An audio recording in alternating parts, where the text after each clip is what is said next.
नमस्कार, good morning. मी करणसिंह पवार. आपण पाहता एलएस मराठी. बुलेटिनच्या सुरुवातीला घेऊयात वेगवान बातम्यांचा आढावा. गेल्या 30 ते 35 वर्षाच्या महाराष्ट्राच्या इतिहासात असा विजय कोणालाच मिळालेला नाही जो महायुतीला मिळाला आहे.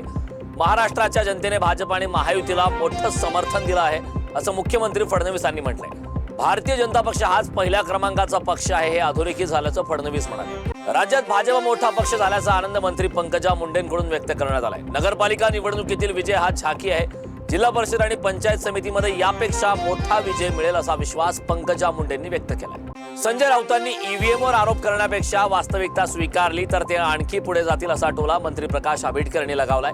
ईव्हीएमवर जोर देण्यापेक्षा आपल्या कामावर लक्ष केंद्रित करून आपलं काम आणखी किती चांगलं होईल याकडे लक्ष दिलं तर त्यांना फायदाच ठरेल असंही आंबेडकरांनी म्हटलंय. भाजपचं पानिपत झालं असं मी म्हणणार नाही, पण आमचंही पानिपत झालेलं नाही आणि हीच खरी वास्तविकता आहे असं स्पष्ट मत काँग्रेस नेत्या आणि माजी मंत्री यशोमती ठाकूर यांनी निकालानंतर व्यक्त केले. भाजपकडे शासन, प्रशासन, पैसा आणि सत्तेची ताकद असूनही त्यांनी दमदाटी आणि अरेरावी करून निवडणुका लावून घेतल्या.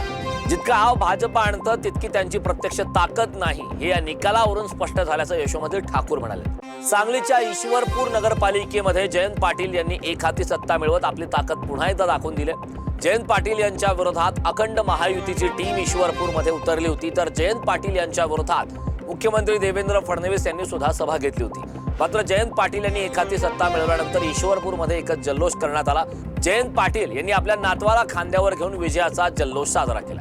नांदगाव आणि मनमाड नगर परिषदेवर शिवसेना शिंदे गटाचा भगवा फडकवल्यानंतर आमदार सुहास कांदे यांच्या देवाज या निवासस्थानी जल्लोष करण्यात आला.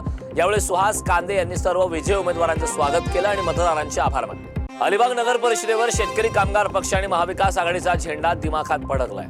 अक्षया प्रशांत नाईक अलिबागच्या नगराध्यक्षा बनल्यात. शेकाप नेते जयंत पाटील यांनी जनतेचे आभार मानले. लातूर जिल्ह्यातील 4 नगर परिषद आणि एका नगरपंचायतीच्या निकालात सर्वाधिक धक्का देणारा निकाल अहमदपूर नगर परिषदेचा मानला जातोय. कारण राष्ट्रवादी अजित पवार गटाचे 16 नगरसेवक निवडून आले असताना नगराध्यक्षपद मात्र भाजपकडे राहिले, तर सहकार मंत्र्यांची सर्व ताकद पणाला लागली असतानाही बाबासाहेब पाटील यांना नगराध्यक्षपदाची जागा गमवावी लागल्याने आश्चर्य व्यक्त केले जाते. वेगवान बातम्यांचा आढावा घेतल्यानंतर या बुलेटिनमध्ये वेळ झालेली आहे. इथेच थांबण्याची. पाहत राहा एलएस मराठी.